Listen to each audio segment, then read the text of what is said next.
இது வந்து ஒரு சின்ன இன்ஃபர்மேஷன் வீடியோ தான். என்ன அப்படின்னா வந்து இப்போ நிறைய பேர் வந்து குழந்தைகளை வச்சுட்டு இப்போ மால்டீவ்ஸ்க்கெல்லாம் வந்து டூர் வர்றதுக்கு சொல்லி யோசிச்சுட்டு இருப்பீங்க. ஸோ இங்கே வந்தால் எப்படி குழந்தைகளை பார்த்துக்கிறது அப்படி இப்படின்ட்டு. ஸோ அதுக்காக தான் இந்த வீடியோ ஃபுல்லாக பாருங்கள்.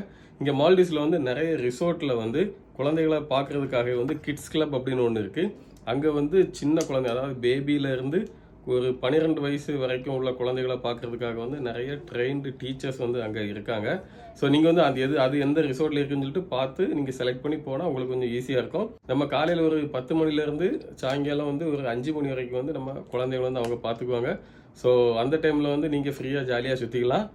குழந்தைகளுக்கு வந்து நிறைய ஆக்டிவிட்டிஸ் எல்லாமே வைப்பாங்க. இந்த பெயிண்டிங், கலரிங், அதுக்கப்புறம் வந்து இந்த ஃபேஸில்லாம் வந்து நிறைய ஏதாச்சும் கலரிங் பண்ணுறது, அந்த மாதிரி நிறைய ஆக்டிவிட்டிஸ் இருக்குது. 1 வயசு கீழே உள்ள குழந்தைகளை கூட வந்து பார்க்குறதுக்காக வந்து நிறைய செட்டப்லாம் வச்சுருக்காங்க.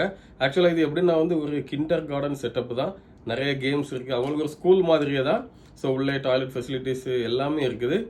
நீங்கள் வந்து கப்பலில் வந்து டைம் ஸ்பெண்ட் பண்ணணும்னு சொல்லி நினைக்கிறீங்க அப்படின்னா வந்து இந்த மாதிரி குழந்தைகளை வந்து அங்கே விட்டுட்டு கூட நீங்கள் வந்து டைம் ஸ்பெண்ட் பண்ணிக்கலாம்.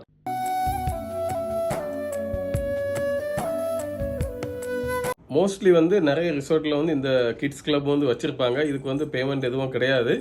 ஸோ நீங்கள் வந்து அதை செலக்ட் பண்ணி போனீங்க அப்படின்னா உங்களுக்கு வந்து யூஸ்ஃபுல்லாக இருக்கும். ஸோ நீங்கள் வந்து ரிசோர்ட்டுக்கு வரவங்க மால்டீவ்ஸில் வந்து கொஞ்சம் கஷ்டப்படணும்னு தேவையில்லை. கிட்ஸ் இருந்தால வந்து நீங்கள் ஃப்ரீயாட்டம் வந்து என்ஜாய் பண்ணிக்கலாம். அப்பா நீயா இப்பனா ஒரு ஐடியா வச்சுக்கேப்பா. நீனோட அப்பாயா மட்டிக்கினாரு ஒருத்தர் இவரை காப்பாற்றணும், கத்திரி இவரை காப்பாற்றணும்.